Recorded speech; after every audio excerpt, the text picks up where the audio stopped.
എന്റെ തന്നെ മോനെ ഒരു സംശയവും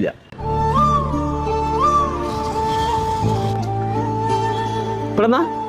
എന്തേ പോയി കൊമ്പങ്കാട്ടരെ മാനം കളയാൻ വേണ്ടിട്ട് അതിനൊക്കെ എന്തിനാ പറ്റിയ 3 മണിക്കൂറാണ് ഞാനൊക്കെ സൈനിനെ വളച്ചെടുത്ത് അതെനിക്കറിയോ നാട്ടിലേക്ക് എനിക്കും കൂടി പറഞ്ഞു കഞ്ചെടുക്കേ വാ കാണിച്ചരാ വലത് കാൽ തൂക്കിയെടുത്ത് ചാടിയാ മറന്ന് ഇടത് കാൽ നിലത്ത് പതിച്ച് ക്രോസ് ബൂ എടുത്ത് നീട്ടിപ്പിടിച്ച് IW ഇതാ ചതിച്ചോ ഇത് വരണം